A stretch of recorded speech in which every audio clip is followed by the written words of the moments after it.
Zombie Apocalypse.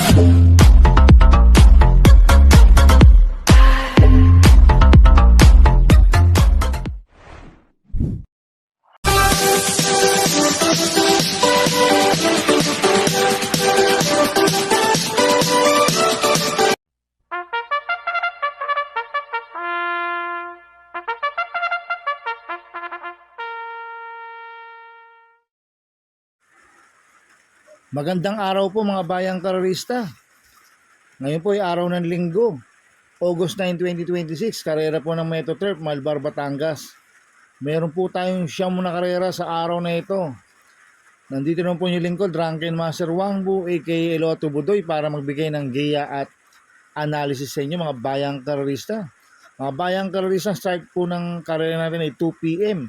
At meron po tayong isang stakes race dito, yung 4-year-old sprint stakes race. Sa race 2 po yan mga bayang terorista.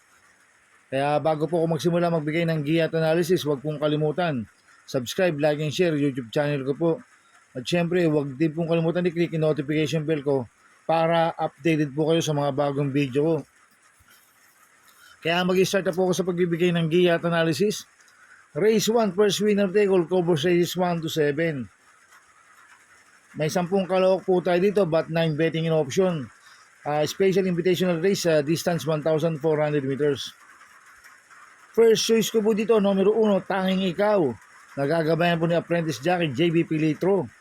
Last run po nito, July 11. Pang-anim kila Arthur's team, nagtala ng 1.30.8 sa 1,400 meters. Cambio natin ngayon, binigay kay JB Pilitro. Last run, DL Camanyero Jr. po sumakay dito. Kaya malaki po panalo sa akin ito, kaya siya po first choice ko. Ang second choice ko po, numero 9, Desirable. Nagagabayan po ni Pamboy Ponce. Last run po nito, July 25, pang-11 kila Madam Ruby. Nagtala ng 1.32.8 sa 1,400 meters. Kaya may panalo po sa akin ito, kaya siya po second choice ko. Maglalagay po ako ng third choice sa Pandiado, numero 8, Golden 8. Nagagabayan po ni Pabs Caballeo. Last run po nito, July 25, pang-7 ko lang Madam Ruby. Nagtala po ng 1.32 sa 1,400 meters. Kaya sa akin, siya po yung third choice ko na Pandiado. Kaya ang first choice ko po, numero 1, Tanging Ikaw. Second choice, numero 9, Desirable. Third choice ko na Pandiado, numero 8, Golden 8. Sa race 2 po tayo, first pick 5, cover race 2 to 6. May 5 kalawak po tayo dito. Ito po yung 4-year-old sprint stakes race sa distance 1,000 meters. First choice ko po dito, numero 4, Worshipful Master. Nagagabayan po JB Hernandez. Mainam po panalo niyan July 26. Nagtala ng 1.24.2 sa 1,400 meters. Malayong nanalo po to si Worshipful Master. Tingin ko ito po mauna dito.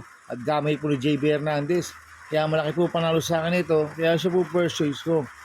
Ang second choice ko po, numero 2, King James. Nagagabay po ng JT Sarate.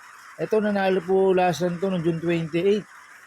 Nagtala po ng 1.41.6 sa milya. Ang nagpanalo po dyan, Lester De Jesus. Ngayon ang papatong JT Sarate.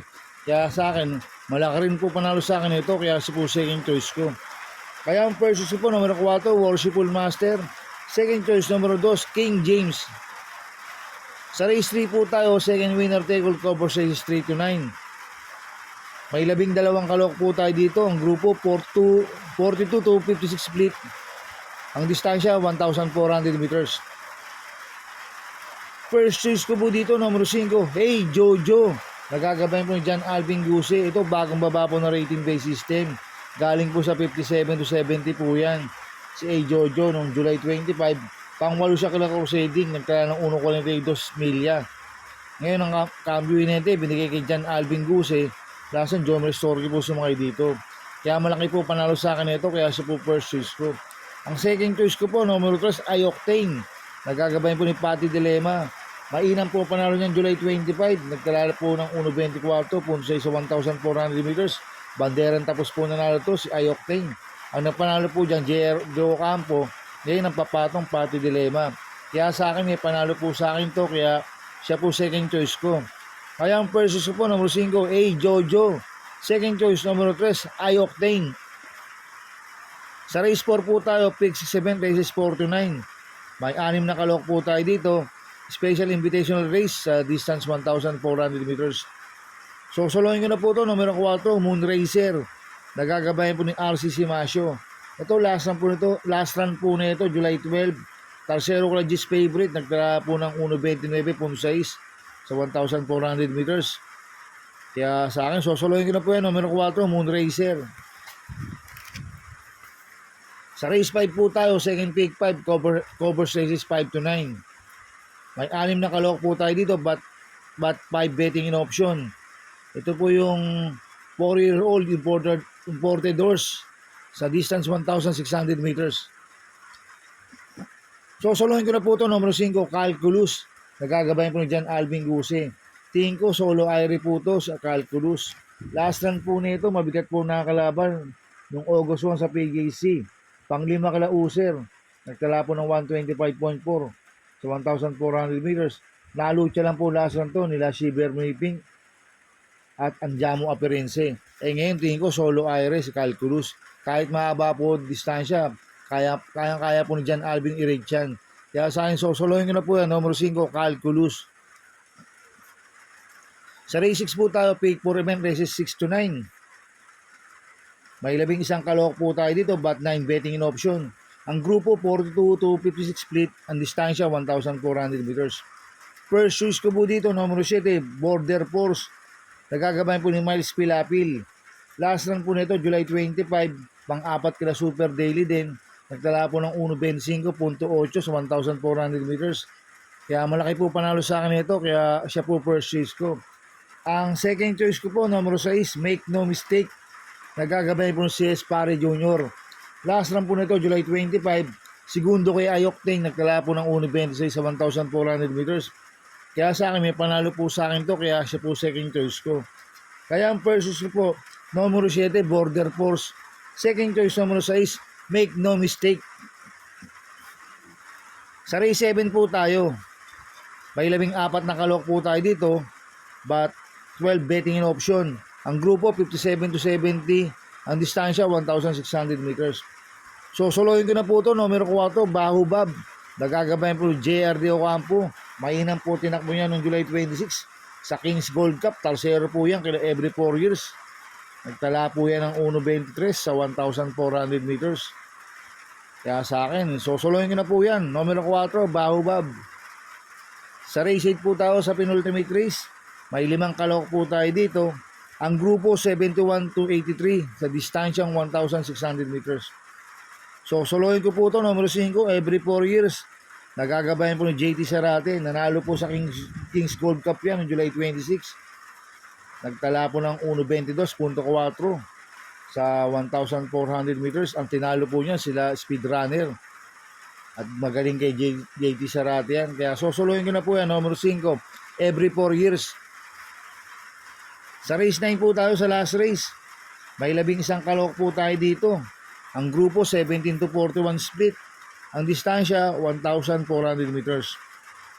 First choice ko po dito, numero 8, The King's Charm. Nagagabayan po ni RM Garcia. Ito, mababa po sa laban to. Nag-barrel trial po siya noong July 22. Nanalo po siya, nagtala ng 1.15 sa 1,200 meters. Ang kwartos po niya, 25, 23, 27. 1.15 po ang preba ni The King's Charm. Ang nag-barrel trial po dyan, Apprentice. Ngayon, ang papatong RM Garcia. Kaya malaki po panalo sa akin ito, kaya siya po first choice ko. Ang second choice ko po, numero 11, Metal Strength. Nagagabayan po ni Jomer Storke. Last run po nito, July 25.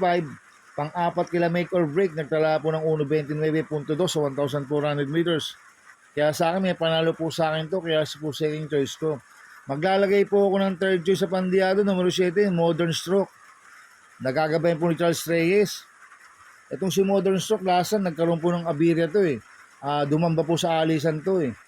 Si Modern Stroke.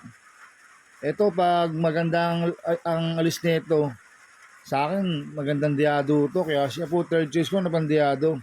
Kaya ang first choice ko, numero 8, The King's Charm. Second choice, numero 11, Metal Strength. Third choice ko na Pandiado, numero 7, Modern Stroke. Good luck and happy racing mga bayang karorista. Inulit ko ito, igabay ko lang at analysis ko. Pero pagdating sa tayan, kayo pa din masusunod. Sana iswertihin tayo at magsitama. Kaya good luck po sa ating lahat mga bayang karorista. Mga bayang karorista, shoutout muna ako. Happy racing po sa mga subscriber ko. Maraming salamat po. At happy racing po sa mga boss ko, kay Boss Toto de la Cruz, kay Boss Manuel Chua, kay Boss Manny Capriz, kay Boss Godo Predo, kay Ninong Rigor Cruzada, happy racing.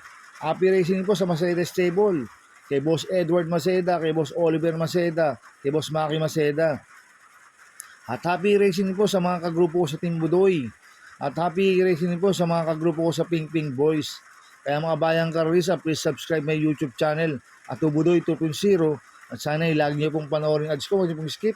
Kaya maraming salamat po sa inyo and God bless.